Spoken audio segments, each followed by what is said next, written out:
Ready to start? Give it the start button. Okay, I'd like to welcome everybody to the first Student Success Summit here at Rowan University. It's great to see so many of you. There's so many great presenters today, and I'm looking forward to the student panel, so it should really be a great event. I am Amy Ruymann, the Director of University Advising Services, and I'm here representing Erin Hanna and her team. Erin and her team are responsible for the event today. Unfortunately, Erin could not be with us, but she certainly is here in spirit and in our thoughts. So before we start, I wanted to thank the Office of Accessibility Services who co-sponsored this summit with us, and the Office of Career Advancement who was so nice to share this beautiful space that we're in right now. So thank you to both of them. And I'd also like to thank Erin and her student services team for creating this great summit. I was witness to their work throughout the summer, so there's been a lot of effort and planning that's gone into it. I want to give a big thank you to Erica Conway, if you can wave back there, and Mike Fromm, who've really taken the lead in the summit today. So hopefully you all got a program, and I want you to take some time during the day to read this wonderful welcome message from Dr. Rory McElwee. We're so excited for the event today. And before any further ado, I want to do an introduction for Bob Bullard, our keynote speaker. He's the Assistant Vice President of Professional Success at Rowan University, and I'm going to embarrass him and take a minute to read a bit from his bio. Bob has over 10 years of experience building meaningful relationships with industry, governmental, and workforce development partners to support the career growth of students and alumni. Bob is routinely a speaker at regional and national conferences and has presented to industry partners like Lockheed Martin and Johnson & Johnson. Through his entrepreneurial-minded and collaborative approach, Bob has secured over $1 million in the last 3 years to develop initiatives and fund projects that support student career development. Bob is a proud graduate of Rowan University for both his bachelor's and master's degrees. So let's welcome Bob. Thank you, Amy, and welcome everyone. How's everyone doing? Great. Yes, excellent. Everyone's happy to be here. So we're going to talk about finding success today, obviously, with the Student Success Summit, but this is very unique for me because I was in all of your shoes at one point, but you were probably much more successful than I was, so I appreciate you indulging me as we kind of walk through this. So real quick, how many of you came to college and feel like this, that you're looking at, you're like in the forest, there's like 3 or 4 different paths, you're not sure 100% where you want to go? How many people feel like that? You're like, everyone's like, okay, right? And how many people want to be successful? I love asking questions where most people should raise their hand. People are like, no, I just want to be okay, it's fine. So again, so for a lot of us, we come here, right? And let me just ask real quick, how many of you have changed your mind about anything at all, just in general, right? How many of you changed your mind about what you were wearing today when you went outside and realized it was like not 100 degrees anymore, right? It's like, it's fall weather. I was going to get some pumpkin spice lattes, but we didn't want to go too far. But again, we're kind of pitted with this decision a lot of times in our lives, right? So we're at a fork in the road, or we're not sure what we want to do, or there's a family member or an advisor or someone on campus asks, well, what do you want to do with that? Or what does this mean to you? And it kind of sends you in a tailspin. So today, what we want to really think about is this idea of finding your why, or finding your purpose, right? So again, you're going to hear me, and this is just my thoughts. I'm not a big fan of you following your passions all the time, because passions change. You can be passionate about a lot of things, right? How many of you are passionate about a lot of things? Right? How many of you, your passions have changed in the last, right? But things that don't change is this idea of your purpose or your why. So today what we're going to try to do, and this is not going to just happen in this room, but hopefully through your time here at the university and then long thereafter, we're going to help you construct a mission today, a mission statement, and have a why so you can take that with you. So regardless of what happens in your life, that you know you have that guiding principle besides just following the one passion or the one shiny object or something new, okay? Everyone's cool with that? Awesome. So if I had to ask you right now, what do you do? I'm going to ask people because that's what I do. What do you do? Charlotte, what do you do?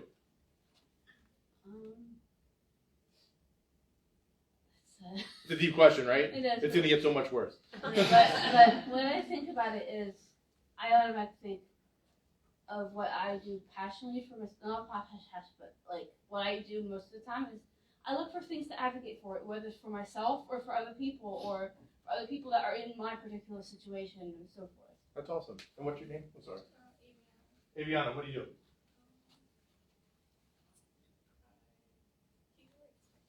No, so I would, whatever comes to your mind to say. There's no, when I ask questions here, there's no wrong answer to this. I'm just asking, if someone says, what do you do? So just say you're meeting like a family friend. Like, oh, what do you do? What would you say? I would tell them like a little bit about myself. Okay. What I do, what I go to school for. Yeah, so how many of you would say something like student? Or student at Rowan, right? Or college student, or how many of you have a job of any kind? Right? So again, a lot of times we go back to where we're in school or what do we do for a job or like, so a lot of it's usually about something external like that, right? So most of us would do that. I would say I work at Rowan, right? That'd probably be the first answer out of my mouth. Someone asked me what I do. Thank you, Adrian. Next is how do we do it, right? So we'll just, let's contextualize this idea of being a student. How do you be a student? Obviously, it took me 5 years to graduate my undergrad, so it took me a little bit longer. It took me longer to how? Get out. There's a bunch of different ways to be a student. Okay. The bare bones of it is you go to class and pass it and do your work. All right, so go to class, do your work. What else? Yeah, Lee. I mean, you kind of become a lifelong student, and it's really about every day you open yourself up to learning new options, new ideas. Sometimes you reject them, sometimes you go forward, but generally on a day-to-day basis, there's always a new endeavor, and evaluating that is kind of and being open to that is a student mindset. No, that makes sense. Anything else? So how we become students, so how we do it is by going to class, right? I would argue that's more of a what, but how? Yeah, Jack. Having an open mind. Okay. So keep that in mind. Lastly, why do you do it? So I'm not going to ask anyone this, but why are you here? Right? Why don't you internalize that a little bit? Right? Because again, that means so much different things to so many different people in so many different ways. Right? It could be something as simple that, my support network told me I had to go to college. That's why I'm here. Right? Or I know I want to make a difference in the world by doing X, Y, and Z. Or I want to make $1 million a year, which is cool. Awesome. If you know how to do that, please let me know. I'm with you. But the thing is, we don't focus on this. Because how and what's are easy to see, right? How and what, I can see that, I can touch that, right? Whys, and we don't like why, and the real good way for you to understand we don't like why, go ask a significant other, partner, spouse, mom, dad, whoever, ask them why they did something and see what their look on their face is. Right? Ask it, just in a normal, hey, so I went to the store. Why'd you go to the store? What do you mean, why did I go to the store, right? That's an accusation, right? Now we're actually questioning our motives, not so much what we're doing or how we're doing. So this idea of why gets really scary, right? Again, and plus it's much deeper than that. So how many of you before today have ever really seriously thought about, why am I even here at Rowan? Some of you are like, yes. Some of you are like, no, I just walked in because there was t-shirts, which is fine. But again, we want you to start thinking about this because this is going to be a driving mission for you for everything that you do, regardless of what you do. So what I want you to do is we're going to do a little exercise now. It's going to take a couple seconds. So I don't want anyone necessarily to share, but I want you to think about this here while we do this. We're going to come up with an 8-word mission statement. So we're going to come up with a verb, a target, and an outcome. Ready? So verb, target, outcome. So I'll just share mine for context so you can understand how this works. Mine is to help people achieve their wildest dreams. Right? So pretty simple. Verb, target, outcome. And the great thing about a purpose, it can be put into so many different parts of your life, not just school, not just your social life, but everything you do. Because really, how many of you came to college, to Rowan, to get a job? Or more importantly, hopefully a career. Right? And in the face of the world of work we're in right now, you're going to have lots of different jobs, right? How many of you have thought about changing your major once or twice? Or had changed your course or did something new, right? That happens to us all the time, right? And those are hard sometimes to predict. You find something you're interested, but what I want you to start thinking about is when we come up with these 8-word mission statements, verb, target, outcome, it allows us to better conceptualize why we're there. Regardless of if that's a different major, regardless if that's a different class, regardless if that's a relationship, regardless if that's the future. What is that why? Because that's going to guide you going forward no matter what. Because honestly, for me, my purpose, I could do it in a lot of different ways. I can do it in education. I can do it in business. I can do it in medicine, even though I don't think anyone wants me operating on them, right? So again, there's so many different ways to kind of conceptualize that, and I want you to start thinking about that because there's ways to be successful, right? How can you be successful at school? What are some ways you can be successful at school? Actually go to class. Actually go to class. Showing up is more than half the battle. Showing up is a great thing to do for all of you. Yeah. Also, like paying attention and actually participating in class. Yeah, pay attention. Self-awareness, right? Actually going and engaging. That's amazing, right? Yeah. Take advantage of other resources outside of academics. Other resources, right? This idea of planned happenstance. Getting involved and letting chance opportunities happen to you is such an amazing opportunity. Yeah.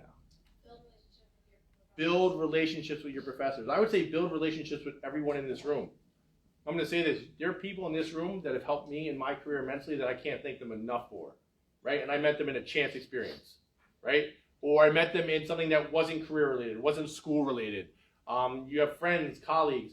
You may have someone in this room that may introduce you to a future partner or spouse. You may have someone in this room that may connect you with your first job, your third job, your fifth job, the job that you make the most money in. And that sounds very simple and kind of crazy, but this idea that you want to make sure that you're living this so people know this, so they want to make sure they make those connections for you. So again, take a second to think about this. And again, after this is going to take a while to kind of build, but having this mission, when we talk about missions, think about brands, right? So what's Nike's mission? Or what's Nike's brand? Just do it, right? What about something like Apple? Think differently, right? Again, they're even shorter than 8 words. Sometimes it's hard for us. We don't want to necessarily make this very long. But you can think about what Apple does or what Nike does. And you can think about almost any brand. They do this naturally, right? They're trying to show you this. I don't necessarily want you to wear a t-shirt with your mission on it. But again, I want you to espouse that value every day because that's going to be the driving force for you to be successful because then you want to do the work, right? And this is the scary thing. No one tells you this, but you're going to have to do the work. There's no such thing as an overnight success. Right? There's no such thing as people just all of a sudden make it. It's years upon years upon years of work, right? And it's being consistent. And we'll talk about that at the end, but we want to make sure that you have a guiding principle on the days it gets tough, because I promise you it will get tough sometimes, right? And the days that are great, it's going to be great sometimes. You want to make sure that you have the one thing that guides you. So when you understand this, no matter what happens to you externally, you know why you're here, right? And that could be very personal to you. That could be a commitment to a family member that did something for you. That could be something more externally driven. Hey, I want to do this and I want to live in a big house. That's great. That's your purpose. Don't let anyone try to change that for you. And better understanding that, there's this idea of going circles. Anyone heard of Simon Sinek and Knowing Your Why? It's a fantastic book. I'm sure you don't necessarily have all the free time to read, but when you do, hopefully, when you graduate and have all that free time, you can read a book like this. But just want to break this down, what you do, how you do. Again, because we talked about what? Service provided school work. This is what you do on a daily basis. So kind of encapsulate being a student, right? A lot of times we focus on this what, right? Oh, we got to study, we got to do all those things. Next is how. How do you do it? Again, strengths, values, principles. We talked about this idea of studying, right? Or how you're doing it. Like, are you really doing that work? How are you doing it? Like, for example, when I was a student here at Rowan, the place to study was the 4th floor of Campbell Library. But it was really the place to be seen studying. So if you wanted to show someone you thought you were studying, you would go to the 4th floor and you would bring your stuff and be there so you could be seen studying. You weren't studying yourself, but you need to be seen like, I think I'm very intelligent. I want other people to think I'm intelligent. I'm going to go to the library, sit there with my open books to make sure I seem intelligent, right? My how was well off because I wasn't getting any success from that, right? But I felt, hey, I studied because I was there with all the other people that looked like they were studying. We weren't studying. We were like looking at each other like, oh, well, I had a highlighter out, highlighted things, took notes. Again, that how's going to work for you, right? So that what, being a student, but more importantly, that how are you doing that? Your strengths, values, and principles, that's you. You want to lean into those, right? We want to grow those. A lot of times we try to focus on our quote-unquote weaknesses, right? Everyone's like, oh, start with focusing on your strengths. How can you make your strengths stronger, right? You're great at things. You're amazing at things. It doesn't mean that we don't want you to try, and we'll talk about that in a second, but we want you to take the mindset that you have strengths and we're going to bolster them to unbelievable levels, right? And then lastly, why do you do it? So then I wanted to focus on this. Again, it's a deeper kind of question when we talk about, but what is your why? we're not going to ask everyone in the room, but take a second to think about what is your why. So if you had to explain this to a 3-year-old, a 4-year-old, a cousin, a child, what would you say to them? Well, why are you at school? Why do you want to do this? What's the next steps? Because this is going to be the motivating factor that allows you to be successful in school. Studying habits are different for all of us. Some of us study in different ways. Some of us read in different ways. Some of us achieve in different ways. Some of us, the idea of success is going to look so much different, and it looks so much different for everyone in this room. I'm looking at ridiculously successful people. I hope you know that already. Just by coming to college, and I know everyone here will graduate, you're in almost the elite of educational attainment in the country. You're in the top third already. How many of you want to get a master's degree? That puts you like in the top 10% of educational attainment. That's elite from an education standpoint. Right? So again, for me, I have no concerns about your level of success because I'm pretty sure almost when you're here already, you're probably going to do the work. My concern is for all of you to be successful, I want you to have that one motivating thing that drives you to make sure you're going to do the work every day. Not just the passion where it can wane. Like I'm a Jet fan, right? We talked about this earlier. My passion sometimes for the Jets wanes a lot. Makes me very, very upset. But in all seriousness, when you have a purpose, that purpose doesn't change. You're going to go after that constantly. And now communicating your why. And this is something that we as practitioners here, but you now as a student want to think about this a bit differently. We want to use this idea of the golden circle as a megaphone to communicate why you're here and what you're doing. So how many of you have been asked, what do you want to do when you grow up? How many people are like, this is the silliest question I've ever heard. How many of you have changed your mind? How many people try to project things on you, especially at like family events, like this is what you should be doing because of whatever? How many of you have been told like, you should work with kids because you're great with kids? And you're like, no, I just love my cousins. I'm not sure if I love all kids, but I love my family, right? We hear some of you are shaking your heads, yes, like, right? And it feels weird because they're focusing on the what, right? So then we're labeling ourselves as just by what we do, right? And that's great in a way, but in the sense that how many of you are more than a student right now? How many of you are going to be more than just your jobs, right? But again, this is how we equate this idea of quote-unquote success, right? And when we ask questions like that, it kind of minimizes what you'll actually do. Second part is idea of how. How are you going to change the world? Now, that's a different question. It's a bit deeper, right? Still focuses a little bit more on some things that you can tangible. So if I had to ask someone, how are you going to change the world? You're probably going to answer with what, right? What you're going to do, right? As human beings, we like that kind of things that we can touch. What you're going to do. The thing that I want you to focus with is why. And again, it should flow out this way is, this is why I'm doing it, even if that's not shared externally with everyone, to how, then to what. Because then answering the what and how questions becomes so much easier. Again, it's not like you have to do this on a daily basis. Why are you taking, experiencing acting versus music appreciation? It's not at that level. It should be much broader than that, right? Is this helping me? Is this meeting my mission? Is this meeting my goals on a daily basis, right? And we know that college isn't always easy. We know that things happen to us in college, but we don't want you to fall in the trap of is this idea of minimizing your skills. We want you to dream big. So if you're between the ages of 18 to 22 right now, or 25, you're going to work for the next 50 years. You're going to work into the age of probably 2072, 2073. Some of you are doing the math, very upset, I could see. I'm like, I hope I'm here, maybe not. But in all seriousness, the what and how is going to change for you constantly, right? Changes for all of us constantly. Hopefully that purpose never does. It may become more nuanced, it may become more focused, it may become more broad. But at the end of the day, Forbes magazines and all these other future of work experts tell you that you're going to have 17 different jobs, or 21 different jobs, or 40 different jobs. It doesn't make a difference. Those jobs should all follow the path of making sure that you're filling that purpose for yourself. Your needs and wants may change in life. They will change in life. But the goal, hopefully, that we can espouse from you here at Rowan is that you have that purpose, you have that mission. We're going to provide you with the skill sets to thrive. But in that sense, it's not going to necessarily be easy. The one thing that we don't want you to fall into is this idea of a fixed mindset. So Carol Dweck from Stanford wrote a beautiful book about fixed mindset and growth mindset. How many of you are bad at something and you're pretty much convinced that you'll never be good at it? Usually it's something like math or writing or English or tying your shoe or whatever it may be, right? We put this on ourselves. So the crazy thing about this, and the crazy thing about getting better at things, there's this guy, Anders Ericsson from the University of Florida. He wrote a book called Peak. And pretty much said with deliberate practice, you can become good at anything. You just have to want to do it, right? Almost anything. So his book talked about the idea of memorizing numbers. So he got students at the University of Florida to remember upwards of hundreds, 200 numbers in a row, just by deliberate practice. And this is what the people in this room will help you kind of gravitate towards, this idea of deliberate practice. You have academic advisors, you have career counselors, you have people from student affairs, you have people from the rec center that'll help you make sure that that deliberate practice here happens on a daily basis. Because you don't want to fixed mindset is a personal mindset. Science has showed that's not a real thing. I can't do something is your choice. Right? We have science that kind of backs it up now.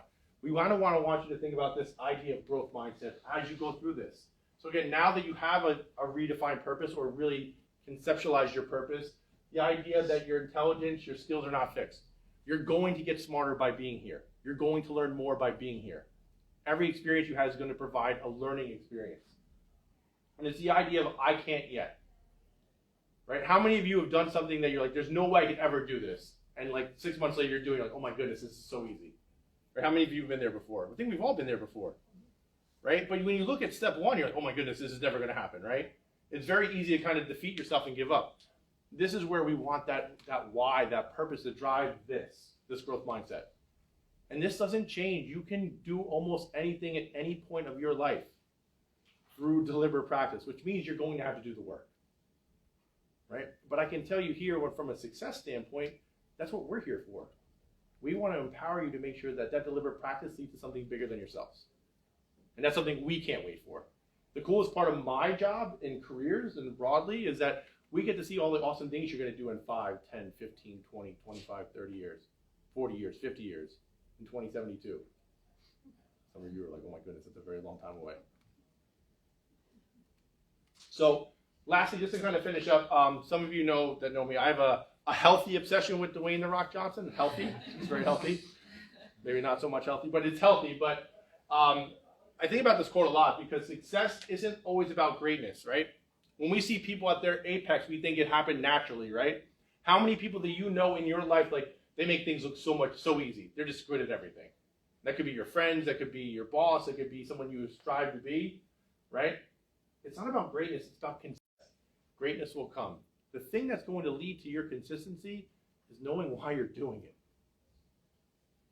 If you don't understand why, what's that motivating factor, you're starting over every day. That's difficult. If you understand why and what's that passion that drives you, passion then to purpose, you can consistently do the little things over and over again. Is anyone a basketball fan? Like they talk about Kobe Bryant, right? And they always ask Kobe, why do you do the little things over and over again?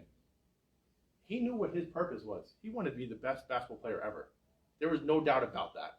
This is how you would achieve that why, that purpose, by being consistent. And for all of you, knowing that about yourself will allow you to motivate yourself to get that done. Because to be real, it's hard to do, read 100 pages or write a 10-page paper. It's not easy. Some of us that are on the other end of college have been there. The motivation sometimes is hard to come by. So in those times, you're like, hey, what am I doing this for? Or how am I going to do this? Skip those questions. Go right to, why am I here? Not that it's going to make the work easier, but it should let your motivation drive you to where you want to go. I can tell you you're in for a tremendous day. There's great panels. There's great speakers. But the one thing I can say as a proud alum of the university and someone who works very externally now, the experience that you get at the university when it comes from student support is unmatched. Please, please, please go out of your way to make sure that you engage with anyone here at the university, because I can promise you, I haven't met anyone here that doesn't want the best for you. And we want to make sure that we can help you get there.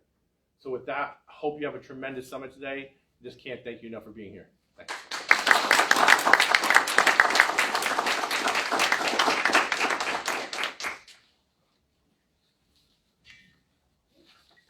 If anyone needs any help figuring out where they're going to go for their next workshop, we have our staff out out in the atrium area, then it guides you to whichever workshop you're going to. The workshops are all listed in the front page of the I'm just gonna workbook. log off. So you can pick the first one that you would like to go to. There is an option for 3 today. So you're all head out.